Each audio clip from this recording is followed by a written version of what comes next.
Hey guys, and welcome to episode 20 of the Revive Yourself podcast. Here we go. Are you sick and tired of being sick and tired? Have you got a health issue that just won't go away no matter what you try? Then welcome to the Revive Yourself podcast, where we reveal the secrets to long-lasting health by getting to the root cause of problems that no one else is talking about. So you can have more energy, clear skin, healthier hair, a leaner physique, more confidence, and most importantly, do the things you love and live the life you deserve. Here's your host, Ryan Martin. So guys, welcome to episode 20 of the Revive Yourself podcast. Just want to say we had a big response to last week's episode with Warren Williams. I mean, a lot of people really loved that episode. We covered a lot, so thanks for the messages that come in, and thanks for the reviews that you've left on iTunes. And if you haven't left one, then it would really help us out, because it just helps spread the message really, and helps people understand what they need to do to get themselves healthy. Also, those of you that have joined our free 4-day Total Gut Revival mini course, well done. And for those of you that haven't yet and have been dealing with gut issues or skin issues or thyroid issues, any sort of chronic issue, whatever you've been dealing with, if you want in on that, then we've actually got something running on Facebook, like a Facebook advert. But if you haven't seen that, then give me a shout at ryan@reviveyourself.co, and I'll give you access to that, and we can move you forward with it. I actually got an article on the website, on our website, www.reviveyourself.co as well. So you can head on to that, type in free 4-day mini course, and you should get every link you need. And from there, just everything's sent to your inbox. It's very easy. So on to today's episode. Today's episode is with Oliver Barnett, and he is the founder of the London Clinic of Nutrition, and it's all about Lyme disease, and we also touch on mould as well. Lyme disease has been, the last 5 years, it has just gone viral, as in it's everywhere. And as I put in the script, the WHO, the World Health Organization, has said over the last 20 years, every year it has been identified as rising by 65% each year, which means more and more people are getting diagnosed. And it's something that it mimics a lot of other diseases. It's very, very crafty, as we'll find out in the episode. So any of you that have got Lyme-like symptoms or think you might have Lyme, this episode is just for you. So without further ado, here he is. Here's Oliver. Enjoy the episode, and I'll see you on the other side. Hey guys, and welcome to episode 20 of the Revive Yourself podcast. Today's guest is Oliver Barnett from the London Clinic of Nutrition. How are you today, Oliver? Yeah, good, thanks. And yourself? Yeah, I'm very well. The sun's out again, which is always good. I had a nice, well, it was actually the last time I had a podcast, the sun was out, so it bodes well. So Oliver has been a nutritional therapist for quite a while, and what we're going to be talking about today is a topic that's been getting more and more prominent in the world of nutrition and health, and that is Lyme disease. So Oliver, though, just quickly, I just want to get a little bit of background for the listeners out there. How did you get into nutrition and become a nutritional therapist? Well, I mean, originally, I think the first book I picked up was probably Patrick Holford's Optimum Nutrition Bible many years ago, and then my wife said to me, after I found it quite interesting, so why don't you go and do a course? And then, so then went and did a course in nutrition, then one in naturopathy, then herbal medicine, iridology, Ayurvedic medicine, then started the process of certification through the Institute of Functional Medicine, and it's been sort of about a 15-year journey, really, and now running one of the largest integrated clinics in the UK. That's awesome. And your clinic's based in, well, you've got two clinics, haven't you? One's based in St Albans or Hertfordshire area, and the other one's up in central London, just off of Harley Street. That's right, yeah. So, on your website, it says, if you guys want to look into Oliver, the website is londonclinicalnutrition.co.uk, and on it says you are the leading Lyme disease treatment clinic based in London. So that's where I wanted to start today, and that's the topic I want to discuss. So just for everyone out there, what is Lyme disease and how does it affect a person?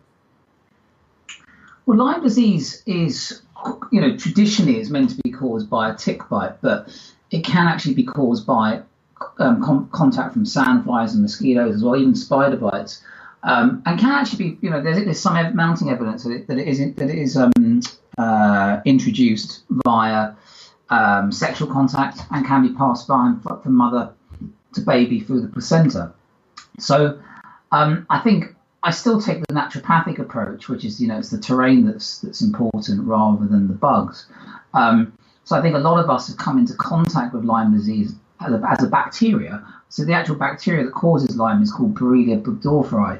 And I think a lot of us have come into contact with this bacteria, a bit like most sort of parasites or viruses or other types of pathogens. And it's only when the immune system has quite a large challenge that these things tend to proliferate. I think that's one way people can get Lyme. And I think other ways, obviously, is the traditional way, which is via a tick bite.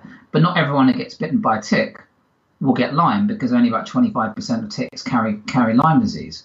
And again, some people have got very robust immune systems, so some people won't be bothered when they actually get bitten by ticks, even ones that do carry Lyme. So yeah, that's it in a nutshell. Yeah, no, because I was going to say, how do people get infected? In 1993, it was described by Oxford scientists as a danger to the public, and the leading Lyme disease specialists have described the illness as the AIDS of our time. Would you agree with their statements there? It's the biggest infectious disease in the world now. Whether I call it the AIDS of our time, or some people refer to the cancer of our time, I'm not so sure. I think that, again, another problem with Lyme, I think, is a lot of people are misdiagnosed with Lyme and have actually got mold illness, which is obviously another topic, and the symptoms of mold illness and Lyme disease overlap a lot. But it is a problem. But I still think the problem still goes back to, like any condition, that if people lived the right way with their lifestyles, then they wouldn't find these things so much of a problem. Because I think a lot of the time with patients, they'll get bitten by a tick, say 20 years ago. It doesn't pose too much of a problem for them.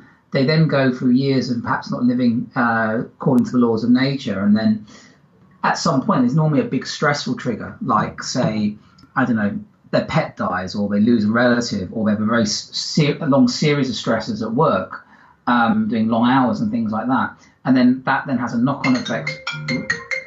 And then it has a knock-on effect on the immune system, which then becomes dysregulated, and then the body can't deal with these pathogens that it was happily dealing with before, and then it can't. So I think that's how a lot of the time it gets on top of people.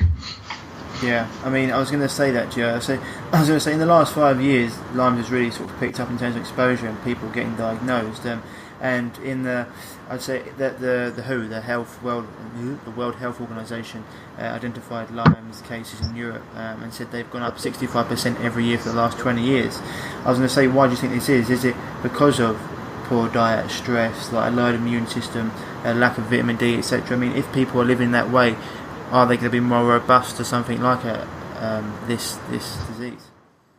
Yeah, I think it's it's a good question. I think you sort of you covered a lot of it, and actually the question, you sort of answered the question to a certain degree. There was different periods, different eras in our time. There's been different bugs. There was a period of syphilis back in the day, and syphilis is a spirochete. Lyme is a spirochete in nature as well. And I think that because we're exposed to so many more toxins now than we were even 50 years ago, the body just can't deal with that load of toxins. It's got so many different things to deal with it. It really wasn't designed to deal with. Everything from glyphosate in your food and different toxins in the environment. These things like Borrelia, which the body might have been able to handle quite happily previously, isn't able to do so now. And these species have evolved, but things like Borrelia have been on this earth far longer than we have. There's evidence to show that it was here 1 million years ago. So it's a pretty clever organism. It changes forms in the body into 3 different forms, and then forms biofilms. Now, for your listeners, obviously a biofilm is, if you imagine, a bit like a force field in Star Trek. They're able to form these like films around them, so that when you try and zap them, say with, I don't know, antibiotics or herbal antibiotics, they can go inside these sort of force fields, and then gives them protection for you to try and actually to try and get at them. There also, this bacteria is known as a pleomorph. So a pleomorph is something that can change shape. So it changes shapes from a cell wall form to a cyst form. So again, it's become quite tricky for a lot of people to treat this organism. And another problem is when you get bitten by these bugs, you don't just normally get Lyme or Borrelia. You get a collection of critters and bugs at the same time. So often things like Babesia, which is a parasite, or Bartonella, which is a bacteria, or Mycoplasma, which is a bacteria. So you often get a collection of co-infections with the actual Borrelia as well. Yeah, as you said, these organisms are very, very clever.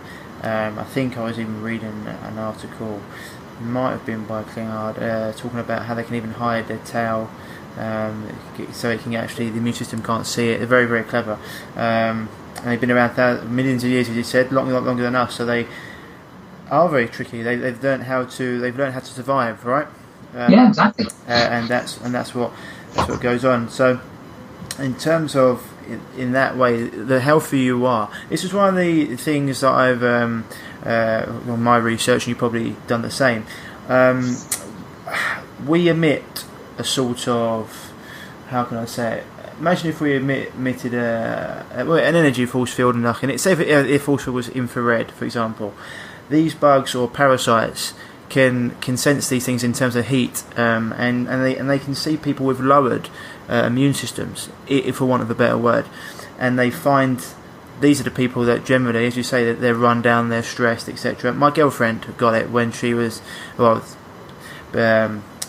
with it a few years ago, when she was extremely stressed, really run down, really ill, and it sort of it came to the fore.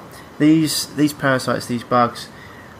Would you say that's right? When your immune system is down, when you're low, they can actually sense that people who are like that, and they'll take advantage of them? I don't know if they can sense it. I don't know. All I know is that it's not just Borrelia. I think it's anything. When you're run down, you will pick up bugs easily. It's like when people are run down, they'll pick up colds and all the rest of it. I just think when your immune system, because obviously your immune system is operating at a level of immune tolerance. So, if you've got mercury fillings in your mouth, let's say, they may not be causing you a problem. But when you've got a high stress load and you've had a loss of immune tolerance to the mercury that's in those amalgam fillings, those toxins are going to be a problem for you. So, in the same way, any toxin or bug can become a problem when your immune system isn't working as well as it should be. Yeah, 100%. You actually touched on it a little bit when on the first question. It was something I wanted to get to, which was how does one get infected? I mean, you mentioned this. It can be passed by mother to baby down the placenta, but as you said before, more research is showing it can be passed by sex. So a new study suggests that the bacteria maybe it can change its illness sexually transmitted between partners. I think it was a 2014 issue of the Journal of Investigative Medicine. The study revealed Lyme disease almost twice as common as breast cancer now as well, and 6 times more than the HIV and AIDS virus. So, what have you noticed that in your studies, that it been passed through sexual intercourse from one partner to the next? Yeah, I think it's the evidence, as I say, because no one's funding these studies. There's not many studies on that, obviously, in terms of sexual contact. But have you found it in, for example, the clients you've been dealing with? Have you noticed that it's all been passed to their partners, or vice versa? Yeah, and again, I still think it boils back to the terrain, though, because I think there's a lot of sort of scaremongering, and people are saying, well, don't have unprotected sex with your partner, or I'm not going to breastfeed my children because, I might pass it through the breast milk, which, is possible, but the pros of breastfeeding far outweigh the cons. And in terms of sexual contact, I mean, which as a practice, we're treating whole families for Lyme. So, we're treating in one case 3 generations. So I do, obviously it can be passed down. I mean, a case in point, obviously, is the Caldwell family, who, the Phones for You billionaire. His whole family have got Lyme. He set up the Caldwell Trust or whatever it is to try and improve research into the field. So it definitely can happen, but I do think there can be quite a bit of scaremongering in relation to sexual contact. So yeah, I mean, in terms of who we're treating it tends to be more sort of mothers and children, yeah, and in some cases the husbands as well. But I'd have to sort of look at the reasons why. It could be separate tick bites rather than specifically sexual contact. But again, it still boils back to the health of the host in the first place, whether the person would actually then get Lyme just because of sexual contact. Yeah, I mean, I think it was Louis Pasteur, wasn't it? Who always said the germ, the germ, the germ. And on his deathbed, he actually said, "I've got something to tell you. That the germ is nothing. The terrain's everything. And if the terrain's strong, then the germ can't live." For example. But through different research, it's shown that with parasites, for example, generally if you're living with someone who's got a parasite, unless you are, say, strong yourself, they're going to pass that on. And also people living with pets. Now, have you found pets being a problem for people, passing these things? Well, again, a lot of research shows that having pets improves your immune system. Obviously, you can get ticks that can go on, obviously, on dogs. And then that tick could then, you could then get, if you're in an area where it's getting a lot on your dogs, then they can get on you. But I mean, some people can pick up Lyme, obviously picking ticks off their dogs or picking ticks off their horses. We've got quite a lot of patients who, live in quite horsey sort of areas and, picking a lot of ticks off their horses and then not getting bitten themselves. Yeah, and this is the thing. It's sort of people now not wanting to go running through the forest or walking through the forest. I mean, do you think that that's something people should actually be concerned about, or is it once again just all down? If you're healthy enough, you'll be absolutely fine. Yeah, I mean, I'm very keen not to be doing any form of scaremongering. I think, for example, we had a patient.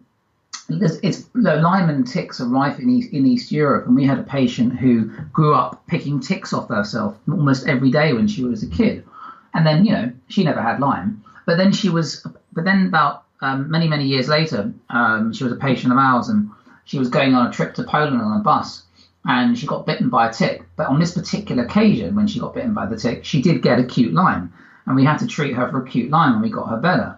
So you could say one of two things. Well, was it that every tick bite she ever had as a kid, the ticks weren't carrying Lyme, and the one when she got bitten on the bus did?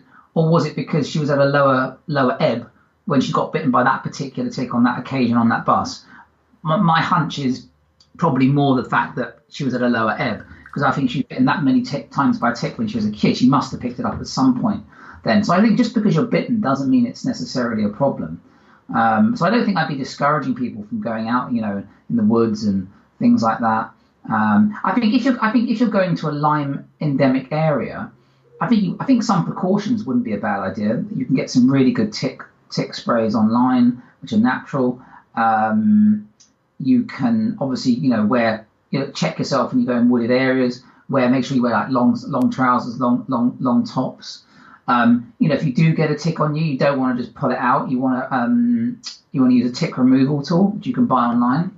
And if you do feel funny, if you're getting flu-like symptoms after a tick bite or very close to that, then you may want to get yourself some very strong andrographis, which is a Chinese herb. Or again, you may want to get on a month's worth of doxycycline antibiotics with your GP as a precaution. Right. I was actually going to mention that to you. I mean, no, this has been quite. You've mentioned Europe there. It's been quite big in America.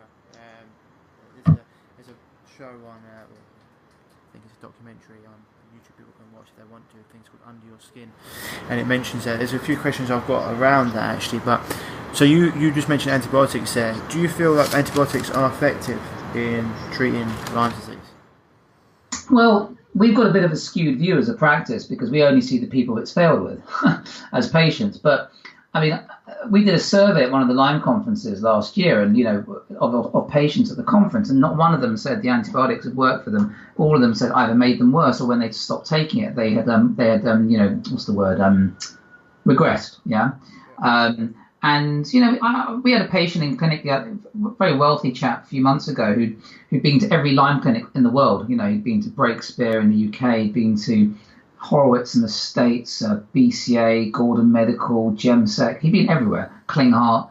And, he said, I've been everywhere. And I can tell you for this, he said, the notion that a specific type of antibiotic or a particular pulsed schedule of antibiotic is going to get rid of this critter is nonsense, he said. It's got to be diet, lifestyle, herbal medicine, and stress reduction practice. And it was quite nice hearing it from this chap who'd been everywhere in the world. Even Caldwell came out recently and said, look, the thing that's got him and his family better the most has been diet and lifestyle.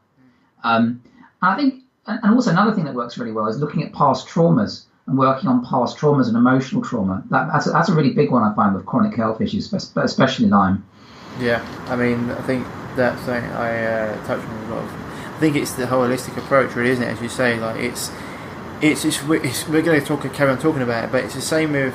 I remember listening to an interview once. I can't remember who it was, and she was a holistic health practitioner. I think she's also a nutritional therapist, and a former doctor. But she said she'd learned to discover like the way you treat anything is the way you treat everything.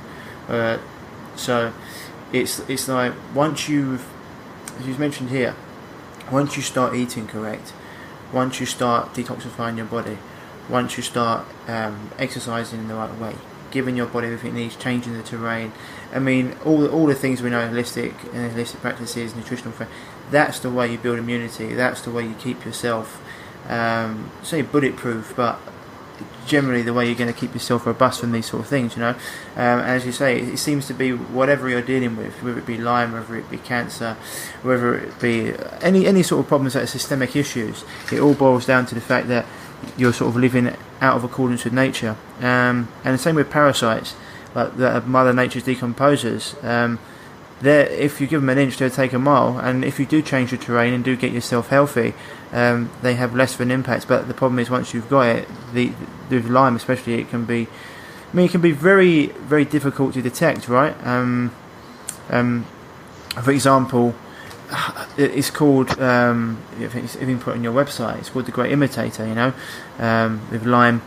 It says it can mimic other disorders such as multiple sclerosis, fibromyalgia, chronic fatigue syndrome, and even Alzheimer's disease. And as you mentioned, the bullseye rash is only 25. It's only present in 25% of people. So, I mean, unless you are being very good with your health-wise, I mean, most people won't even know they got it. Would you say that's correct? Yeah, I haven't really crunched any numbers on the percentages of people that have come to our clinic already knowing they've got Lyme and the percentage that, you know, that we've diagnosed. But I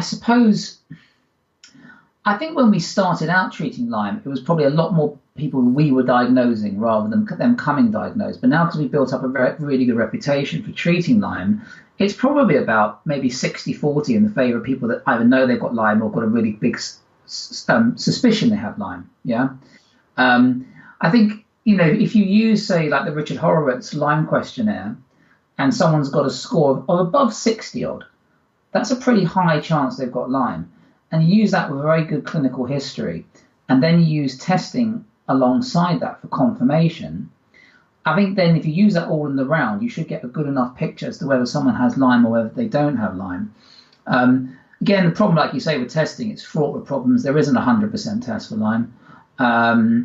And, you know, you could spend a lot of money on every Lyme test in existence and maybe then still not be positive. And then that's why a lot of people say clinical diagnosis is really your best option. We do tend to test most people for Lyme, you know, to confirm a clinical diagnosis.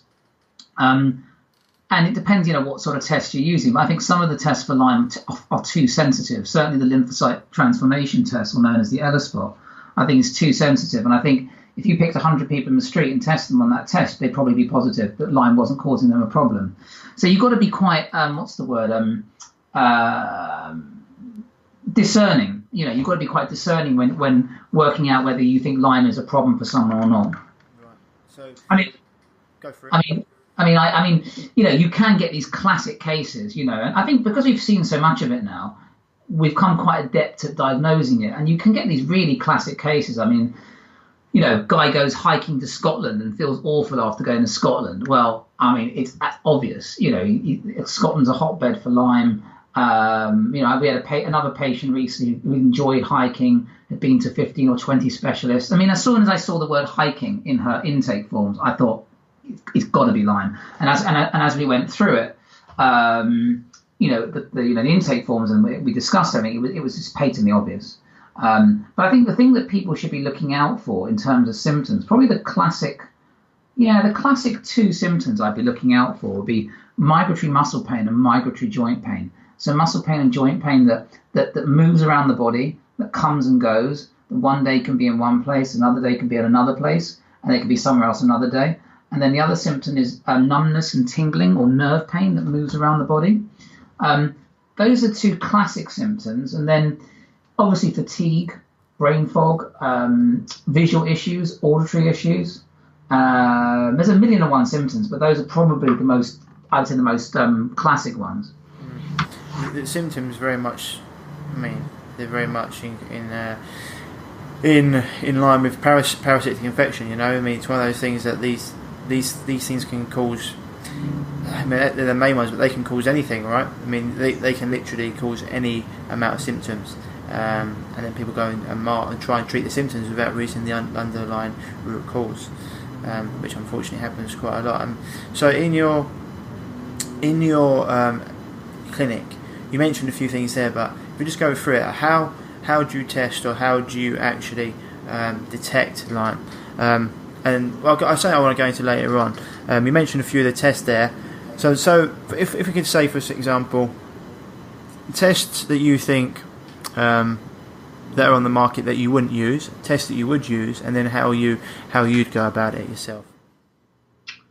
Well, the standard two-tier testing, the NHS would use is an ELISA test, an antibody test with what's known as the Western blot.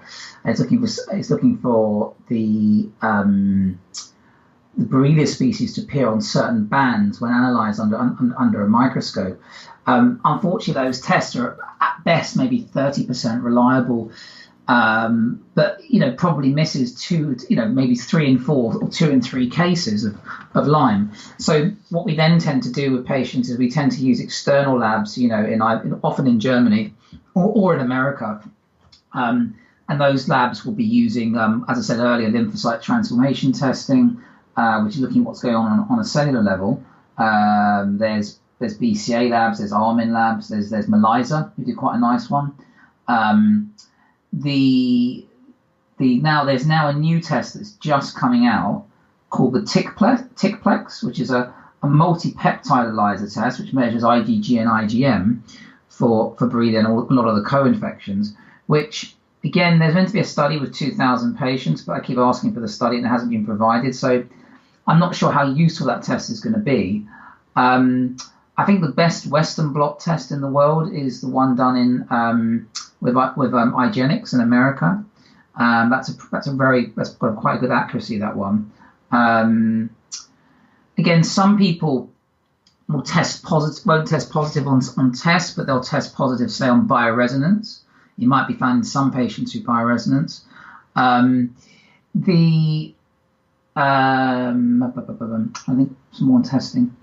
The co-infection testing is, for some co-infections you can test reasonably well, like mycoplasma to a degree. The viruses you can test reasonably well for, but unfortunately Babesia is very, very difficult to test for. You often can run 3 different tests for Babesia and it can still be negative, so you're best to go on the symptoms of Babesia. It's considered the most common co-infection with Lyme. So yeah, it can be tricky testing. That's why we tend to work more clinically with patients than to rely on the testing. There's also a test called the CD57 cell count, which is a type of cell level which tends to be reduced in patients that are suffering with Lyme or one of the co-infections called chlamydia pneumoniae. And it's a sign of immune suppression because Lyme suppresses the immune system. So that test can be useful. But as I say, overall, most clinicians tend to prefer working clinically rather than relying on testing. So how would you go about that? Well, using questionnaires, taking a very careful case history and using specific questionnaires. We've designed a questionnaire that we use to wheedle out co-infections, and also we tend to rely quite a lot on the Richard Horowitz questionnaire. Richard Horowitz is one of the leading experts in the world on Lyme disease. Okay, so basically, as you say, put it in a basic term, the tests that you've mentioned, TICplex, Western blot, bioresonance, co-infection, CD57 cell count, they're all tests that you can get positive results for, but because Lyme is so crafty, so tricky, they can actually hide from it, so you might even get negative results even though you have actually got Lyme. So the way you go about it is through questionnaires, and by getting answers. You said Richard Horowitz. This is just trying to make it in layman's terms for the listeners here. Richard Horowitz, one of the leading people on Lyme disease, you use his questionnaire. So it's basically it comes down to symptoms and what they've been feeling, rather than just relying on tests, because with Lyme, tests can be unreliable. Is that correct? Yeah, they can be unreliable. I mean, it's as I say, the problem with these lymphocyte tests is that you can get patients who are positive on those who don't actually have Lyme being a problem for them. So that's why you have to really marry it up with the clinical history. So I think that I think is the problem, and I think it's a very difficult organism to test for. There is DNA and PCR testing you can do, but again has a very low level of reliability, something as low as 5%. So yeah, the testing is a problem. Yeah, and that's why a lot of people do get misdiagnosed as well. Would you say? Yeah. Yeah. I mean, I know people that have been to upwards of 20, 30 doctors, and they haven't got the result until they finally found someone who actually knows. I say the result, haven't got the diagnosis until. I actually want to touch on two things quickly. Kinesiology. Do you find that be useful at all? I've got no experience in it. I mean, we've got one member of the team. We've got one member of the team who does kinesiology. We've got another member of the team who does radionics, which is obviously was a pre-runner to bioresonance. We've got another lady that's just joined us who does a bit of bioresonance. So, which they're all part of the same family. But I have very little experience personally of using kinesiology. I know some people do get reasonable information through bioresonance and radionics. Yeah, it's one of the things I've noticed. Some people do get good. Well, it's one of those. If you get good practitioner with it, then you can. Once again, it's all down to the level of the practitioner. I think if they're good at what they do, then you can get very good results with it. The other thing I was actually going to mention was one of the reasons that the difference between someone who's got Lyme disease and someone who's got chronic Lyme disease. We'll go into that in a minute, but one of the reasons the medical industry, and it's big in America, over here as well, sort of refuses to believe that chronic Lyme disease exists, basically due to insurance companies don't want to pay out to treat chronic Lyme disease because they take time and they take money to treat, So, I mean, have you noticed that in your practice, people that have just the medical industry just refuses to diagnose it? And also the other question I was going to put out there was the difference between having Lyme and having chronic Lyme disease. You've seen people that people that have been professional dancers or sports players, and then now they can't even walk across the room. How it's affected them so badly. And then you've got other people that you say they might have it or they have got it, but it doesn't affect them. Talk a bit about that for us. You sort of going back on what I said before about, we've all had exposure to it at some point and it not being a problem. Well, just because some people have got it and not had a problem. But do you find as well, if someone has got it and it doesn't get treated, it can become a chronic issue over time, especially if they're not living the best life? But the difference between someone who's got it, who you said before, it doesn't really affect them that much, and then you've got people who I mean, what are the worst cases you've seen with people with Lyme disease? People who can't get out of bed, people that can't walk across the room, people that just can't put one foot in front of the other. Have you seen anything like that? Yeah, I mean, there's quite a lot of people wheelchair bound, bed bound. And once it gets into the brain, which people often refer to as neuroborreliosis, that's not great. And people are in quite a bad state. Of course, quite a lot of the people we see, I don't know what percentage, but maybe 20% of them can't obviously get to the clinic because of obviously being homebound or bedbound or what have you. You can get, obviously, if I look a snapshot of our Lyme patients, everyone, I suppose, is in a different place. Some people are okay and are doing okay and sort of able to get about a little bit and keep jobs down, and then some people obviously can't be in work at all. So it's really the severity varies from patient to person. Yeah, and with the people that you've seen that have got it in the brain or are wheelchair bound, for example, have you had positive results with getting them out of the wheelchair back into normal life? Yeah, we've had we have had some good results from some pretty dire cases. I mean, we had a lady last year who again was walking with two walking sticks, and really the family were very, very concerned about her, and really thought she was on her way out. And yeah, we've really managed to turn her life around now. I mean, amazingly within 2 to 3 weeks. I mean, we did some like IV laser treatment with her, and also a whole series of IVs to try and support the body, and using high dose vitamin C intravenously. And we completely turned everything around in about 2 weeks, and she was off her walking sticks in 2 weeks. And then we've been progressively working with her, getting her better and better. And she's probably about 70-80% better now. But mold was an issue with her as well, and we had to get her out of her house as well. I think that's the biggest problem facing us at the moment is understanding whether people have Lyme or mold or both. It's very difficult to differentiate between the two. And I'd probably recommend you having a future podcast on the subject of mold and mycotoxins. Yeah, no, 100%. I've got Doug Kaufman. Okay. Coming on, talk about mold and I mean, we've got a few different guests coming on about that. I think mold. Mold, bacteria, fungus, parasites. All of it is just an area that a lot of people don't even. This is coming soon. You say you're living in a house that's got loads of mold, and nowadays as well with people living in flats, it could even be someone's house upstairs or room upstairs has got it, and it affects you. And then you're also talking about the air quality, and it goes on. Everything. If you get mold in your house, it can be. You're just talking into the tens of hundreds of thousands of pounds to get rid of it with some people, and so 100% we'll be looking into that. In your two things you touched on there, you talked about the IVF laser treatment. Can you just talk a little bit about that as well, and then why mold and Lyme do get confused? Well, okay, so the IV laser treatment is a method using soft lasers to improves the immune system, and also can actually treat pathogens and improve the health of the mitochondria. So it's different to say infrared sauna. You're actually you're basically putting the laser on the surface of the vein, or actually putting it into the IV when they're having an intravenous infusion.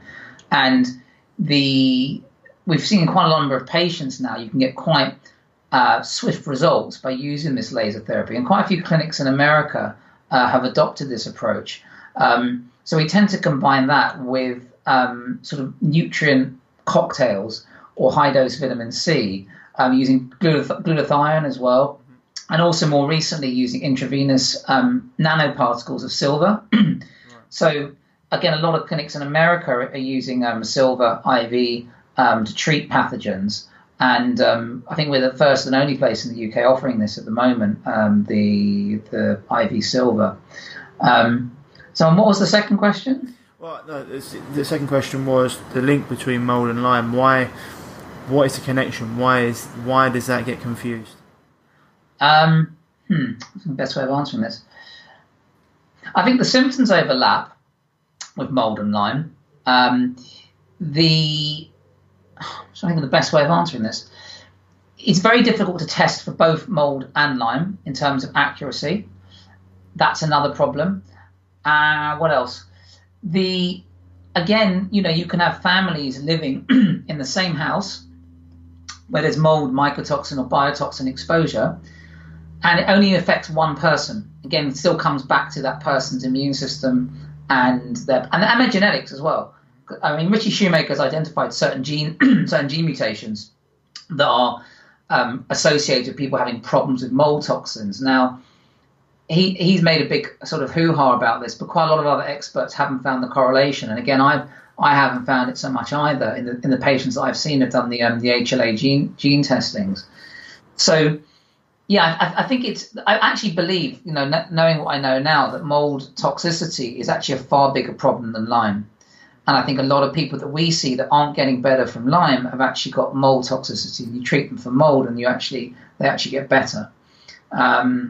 And again, some of the symptoms of mold can actually mimic those of Babesia. So I've had the patients where I was sure they had Babesia as a co-infection of Lyme, but it turned out there was mold issues. When they weren't getting better from a Babesia protocol, I realized then it was mold. And then they got better from a mold protocol. Yeah. Have Have you noticed that with heavy metal toxicity as well? Yeah, I think that, like I said earlier, most patients with Lyme or any chronic health problem, whether it's cancer or Lyme or any chronic health issue, will have problems with heavy metals. And it's often people give that bathtub analogy, don't they? You want to improve the drain, and you want to just you want to reduce the dirty water coming into the bath. So just improving that drain, i.e. the detoxification as best as you can through all the organs of elimination, and just getting out the junk, getting out the amalgams, getting out the root canals, which harbor a lot of bacteria. There's a laboratory in America now which is analyzing the tissue from the root canals, and they're finding Borrelia in the root canal tissue. So again, I mean, root canals are really bad news. People have got crowns as well. People are getting sensitivity to the metals in the crown, specifically nickel and aluminium. It's getting people to change over their crowns, or at least testing their metal sensitivity with ELISA to see if they've got sensitivity to those metals in the crowns, and then having the crowns changed. Again, obviously, it's not just what's in the teeth, it's what's in the environment, like fish, or what's in the atmosphere. Lead obviously is a problem. I mean, the main three are lead, mercury, and aluminium. And I think that Dr. Klingart's research has shown that he thinks aluminium is the worst in terms of the amount of exposure that patients have. He's quite a fan of a particular test called the Oligo scan, which measures metal levels or mineral levels in the body using like a dermal scan of the hand. We're going to be introducing that technique later this year, but at the moment we use provoked urine toxic metal testing. So we use a provocation agent to look at the levels of certain metals in the urine, and then look how high they are, and then look to get those metals out of the body via various chelation techniques and infrared sauna and things like that.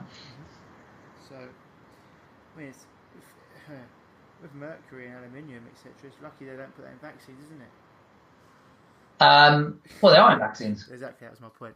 Yeah. So I missed. I wasn't sure if you were joking or not there. Yeah, no, of course. Yeah, of course I was. And we're actually putting on a conference next year, a free conference for parents to talk to them about vaccines. Yeah. Oh, brilliant. When it happens, give me the details and I'll put that out to my listeners. People, it's like, I know what I'll do. I'll put a what can completely destroy my immune system, and I'll stick it in a needle and put it into my body. But yeah. I mean, vaccinations is a controversial. It's a big topic, but obviously, I mean, most of mercury now has been removed from the vaccines. Most of them, it's still in the flu jab, unfortunately. But the MMR now has aluminium rather than mercury, and quite a lot of it, like you say, the aluminium we are exposed to will be obviously in vaccines, in deodorant products, and also, again, another very controversial topic, which is highlighted by Dr. Klingart, is obviously chemtrails. Yeah, I mean, chemtrails. I mean, I can't remember who it was again. You're talking about how it's going to be the biggest problem in the next 15, 20 years. People don't understand how bad that is, but once again, people think it's conspiracy, where I think it's been proven with even the analysis of the soil how much that's actually damaging the soil. So it's not good, but all we can do is just water our own grass and try and make ourselves as healthy as possible. And also another problem is the combination of glyphosate with metals. Again, the two combined, so people having really struggling with detoxification, and those two combined are a real problem. But there's certain things you can use that work quite well to get rid of them, like Restore works really well.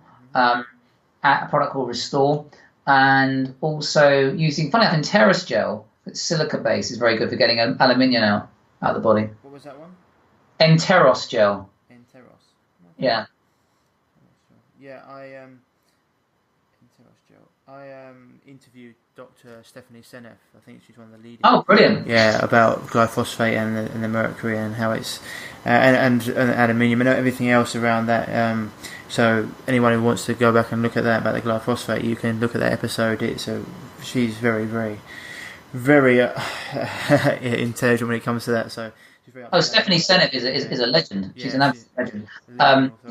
Yeah, I mean her work on autism and vaccines is brilliant as well. You know, her studies have shown that by 2032 in America, 1 in 2 kids at the current rate would be autistic if the current rate of vaccination continues, which is pretty shocking. And it's mainly boys. I mean, I also had Gardner. I've had Terry Tillard talk about vaccinations, and I've also had anyone who wants to look back for the episodes. We've got Dr. Sherry Tenpenny as well. We had her on all about vaccinations when we go into that. And it's, I haven't even mentioned these things to Oliver, and Oliver knows. So sometimes people think, well, let's say, like, not biased, but he's been a health practitioner. You look at these things, but we're not coming from a point of where we want to be controversial for controversial sake. We're just coming from a point of we want everyone to be as healthy as possible, and trying to get the best information out there so you guys can be healthy, because it just seems more and more people these days have got so many different problems, and wherever your genetic, as Oliver's mentioned before, wherever your genetic weakness is, that's where it generally comes across. And if you get something like Lyme or a parasite, then they can be particularly debilitating. Just quickly on the mould, Oliver, where do you find people generally pick up, or they're exposed most to mould? Would it be at work, would it be at home, or would it be somewhere else? Well, it could be all of the above. I mean, obviously, the things you want to be looking for are: have you ever had any flooding in your house? Any water damage to the place that you're living in? There's a you could have a whole wall of black mold, like floor to ceiling, but it may not necessarily contain any mycotoxins or anything that's toxic to you. However, you could have a bit of mold species the size of, say, a golf ball under your floor, like with Stachybotrys in it, which could be really making you sick. So there's a lot of misconceptions about mold, and a lot of it's to do with speciation. So, a lot of it's to do with speciation. It's alright, don't worry, we'll wait. So that's the beauty of live. Yeah. So that's the beauty with speciation. Obviously, you can then know if that's a particular problem for you. And then, unfortunately, Dr. Shoemaker's obviously meant to be the leading authority in the world, and he's done a huge amount of research, and you've got to respect the guy. But he is sort of his way or the highway. But I do think certain parts of his 12-step program need to be adhered to. So obviously, the first thing is you need to make sure the environment you're living in doesn't have any mold. Now, if you've got mold around your bathtub, that's generally not a problem, right? But you might be I've had patients where there's been stuff under the floor in the concrete that you can't even see, exactly, and you wouldn't even know was a problem. And it was a problem, and you wouldn't know unless you had like a proper survey done with like infrared scanning and stuff. You wouldn't even know it was there. So I think that's a lot of the problem. A lot of the time is people don't even know. You could be in a house with absolutely nothing visible whatsoever. The previous owner of the house might have had some water damage. You wouldn't know that. You're then getting sicker as you move into the house. I think it was Dr. Shoemaker that coined the term sick building syndrome anyway. So often when people move somewhere, or they change house, or they feel better out the house, and they start finding that they go into moldy environments and basements and they feel worse, those are some reasonable signs. Sometimes when people eat grains, I haven't found it that often, but when sometimes people eat grains and they feel worse for being on grains, again, there's a lot of mold on grains. Again, things like ice pick pain. Again, this migratory muscle pain and joint pain can occur with mold. There's a simple test you can do online, a free test. It's a thing called the visual contrast test, which you can do, which might cost £10 on Dr. Shoemaker's website. Again, if you're positive on that, then there's a reasonable chance you might be suffering mold issues. But then if you're negative on it, doesn't mean it's not a problem. Yeah. You can do the biotoxin journey questionnaire online. If you go to a website called the Biotoxin Journey, and you do their questionnaire, which is Richie Shoemaker's clusters, and if you score high on that, and you score positive on the VCS test online, then I think I would be considering you might have a mold issue. Getting your house surveyed by Jeff Charlton from Building Forensics. He's the only person in the UK who does the surveys properly. And then considering if you want to do any blood testing or urine testing around it. So it was Jeff Carlton. What was I have actually heard of Jeff, because I was looking into this in the members talking to Justin of Extreme Health Radio in America, and they've got a guy out there, and he actually did mention Jeff Carlton. Do you know Jeff's website for the listeners out there? I think it's buildingforensics.co.uk. Okay, Building Forensics. Okay. Sorry to stop your flow there. You were saying you can get some testing as well done? Yeah, the testing's problematic. So you can do urinary mycotoxin testing through real-time labs, but the problem is if you took, say, 50 people in the street, those people might be positive as well for mycotoxins. Now, mycotoxins are bad news, but it doesn't mean, how do we know what's a safe level and what's not? Where do the reference ranges come from? And do we know those mycotoxins are necessarily causing that person a problem, because they may not be genetically predisposed to them being a problem? Yeah. So the test is an expensive test. It's about £600, but it's it can be of some use to some people. If you look at the Shoemaker testing, which is measuring a whole list of blood markers, we've managed to bring those to the UK. But again, the problem with that is I've had patients who've tested negative on all those blood markers who've still had mold issues. Okay, granted, there is one marker in that test we haven't managed to get the right stability with yet, which is MSH. And I think I've stopped running the test till we can get MSH included in the panel. MSH is a hormone, which is a precursor hormone to melatonin. So a bit of a clinical pearl for patients is that if you do, say, a melatonin profile, an adrenal stress profile, and you've got very low melatonin and you've got you've got mold type symptoms, you can make the assumption that your MSH is going to be low as well. And then if you have low MSH, it's quite a diagnostic sign for mold toxicity.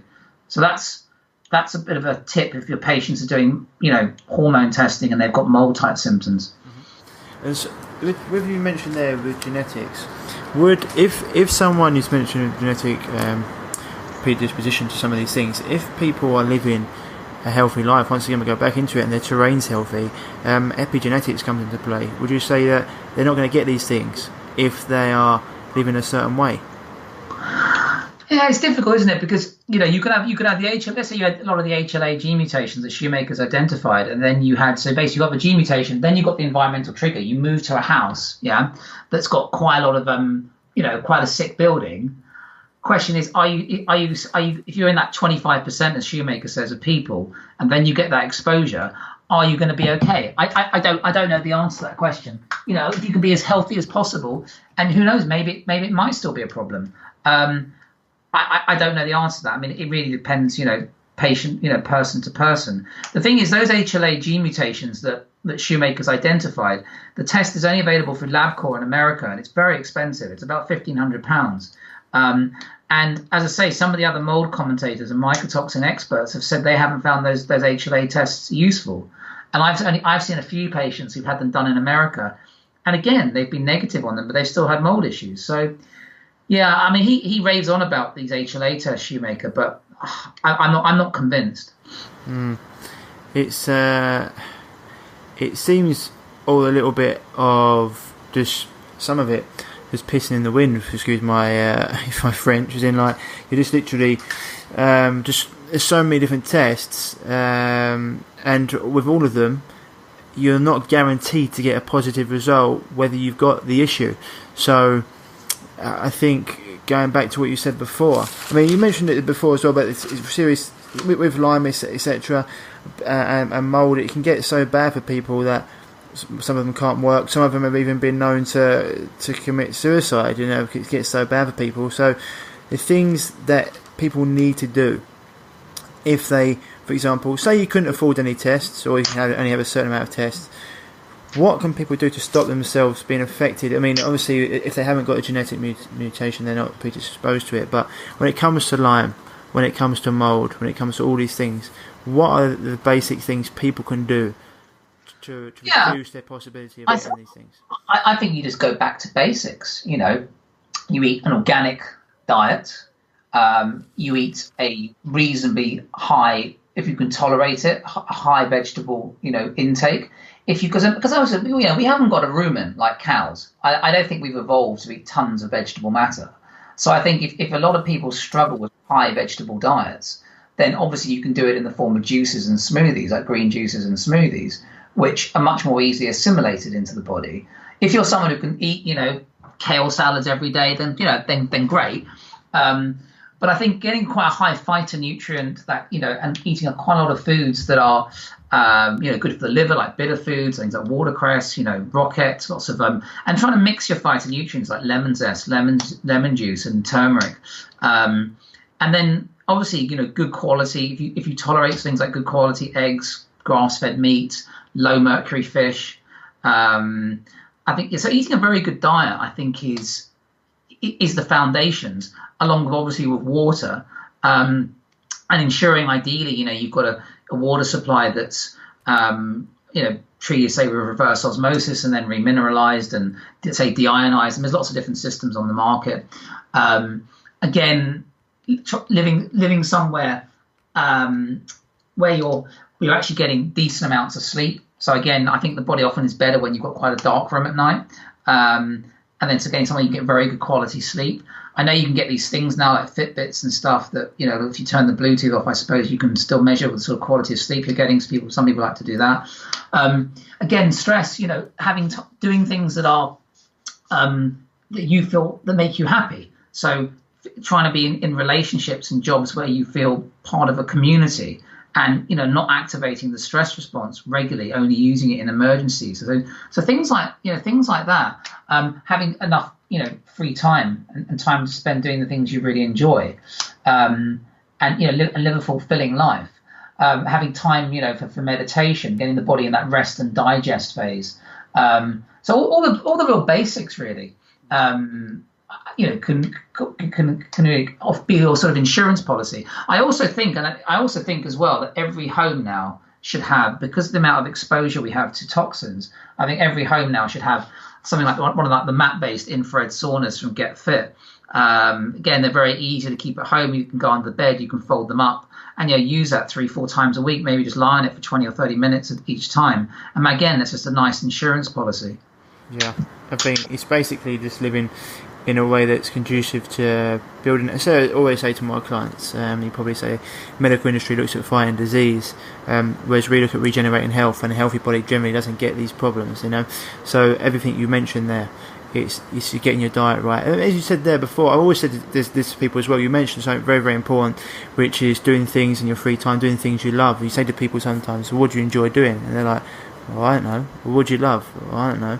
That's so important. Or even their job, you can be eating the best food, you can be taking all the supplements in the world, but if you hate your job, that's a very acidic place to be, it's a very negative place to be, and it can really affect your health. So that's huge what you said there, not just the food, so as you say, diet, the time for introspection, happiness, detoxifying your body, whether it be infrared saunas or through things like lemons and dandelion or whatever it is, and having time for introspection, happiness, and doing the things you love. I mean, it's a part of the holistic approach, really. Yeah, I mean, look, it's easier said than done, the job thing. I think that I used to be in a job that I didn't really like. It was very well paid. I didn't have to do very much work, but I didn't really enjoy it. Having gone into the health industry, it's something that's very rewarding. I work incredibly hard, very long hours, less paid than I was back in the day for the other work I used to do, but it's far more rewarding, and helping others and actually being in a job where you're serving people, I think there's a lot of value to that. And I think I would always encourage people to try and get into a job that they actually really enjoy and that they're passionate about, because if you get up in the morning and you love what you do, you're half the way there in life. Yeah. There's some great books out there. I mean, there's a really good book I like, which your readership might, listeners might like, which is there's a nice stationery company, like an inspirational stationery company called Kiki, and they make some amazing diaries and books and like posters and pads and things. But on their website you can get a book called The Life Plan, and that's a really cool book to work through. And that can be really sort of inspiring for a lot of people to try and, find better ways to live their life. Or even people getting a routine in the morning, to start their day, like something like The Morning Miracle by Hal Elrod. That's quite a nice one. Yeah. There's there's lots of different books in that. I actually talk about, have you heard of Paul Chek? You might know Paul Chek? Yeah. Paul Chek always said, you talk about this in terms of what I do with my clients. The first thing I always do with my clients when we're going through sort of systemic issues is we give them recon exercises to go away, and Paul Chek always talks about getting out of your nightmare and start moving towards your dream, and it's something that I feel really, really big. Like, unless the mind starts to understand where it wants to go, the body won't follow.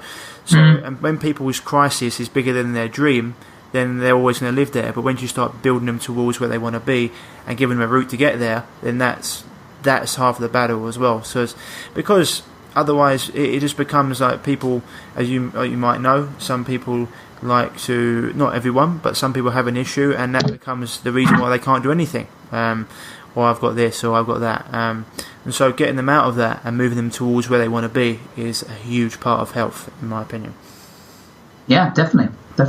Now, well, I know you're very busy, Oliver. It's been a really been awesome. We actually got some really good stuff covered there. I mean, we got everything: Lyme, mould, detoxification. Went into absolutely everything. Great knowledge there. You've given us through tests that you recommend different people. And I'm going to try and get Dr. Schumacher on the show. I think that would be a good episode. So thanks very much for that, Oliver. No problem. If people want to contact you, I mean, I've already mentioned, but where's the best place to contact you and get? Yeah, if you go onto our website, www.londonclinicofnutrition.co.uk, we've got a really nice blog on there. Loads of useful information. People can just search in the search bar if they want info on anything in particular. And yeah, or just ring the number on the website if they want. Awesome. We'll probably try and get you back on another time. What if you could say something else that you do a lot with? Lyme's a big one, but anything else that's pretty big in your clinic that you deal with? Well, we do a lot of Hashimoto's, a lot of autoimmune disease. Maybe we can get you back on sometime to talk about that. Yeah, sure. Awesome. All right, Oliver, thank you very much, and have a good day. And when it's all up and ready, I'll let you know. All right, brilliant. Cheers, Oliver. Bye-bye. Thanks. Cheers. So, guys, there it is, episode 20 with Oliver Barnett, all about Lyme disease. I said before, touched on mould and also what you need to do to keep yourself healthy and hopefully bulletproof yourself from these diseases. So, I know you've got a ton of information out of that, and I know we did actually go through quite a few different tests. We mentioned quite a few different people, so if you want any of that information, I am going to put you can always email me at ryan@reviveyourself.co and I'll send it to you, or I can actually put some of it in the show notes. I'll try and get as much of it in the show notes as possible. But probably the best thing to do, because there's so much of it actually, because you mentioned so many different tests here, you wouldn't know what's best. The best thing to do would be if you emailed me, then I can send you an email back. Alternatively, you can just email Oliver at his website, which he mentioned, London Clinic of Nutrition. So we covered a lot there, guys. I know you got a lot out of it. As I said before, any questions you've got around it, you can always send them to me. And also, if you've been dealing with any health issues and you need help, then don't be afraid to reach out at ryan@reviveyourself.co. And also, if you want to jump on our free 4-day gut revival mini course, and if you've got any health issues, it will help because it will teach you exactly why gut health is so important. It's the root of all disease and how it can help you, and it really get you to understand what you need to do to get yourself better. So anyway, that's it for this week, guys. Hope you enjoyed it. As always, I said before, if you want to leave reviews for us at iTunes, that will be hugely beneficial for us, and share it to anyone you know who may who will benefit from this, who you know has got Lyme disease or any symptoms of it, because it is a crafty disease. So anyway, guys, as always, I'll speak to you next week. Stay happy, stay healthy, and if it's sunny where you are, go and enjoy some sun and go and enjoy yourself and do something you love. Okay, guys, speak to you soon. Keep well. If you're struggling with gut issues, such as gas, bloating, constipation, diarrhea, indigestion, heartburn, and want to finally be able to eat the foods you love without the crippling after effects, then don't forget to head over to reviveyourself.co and pick up your free copy of The Healing Health Paradigm today.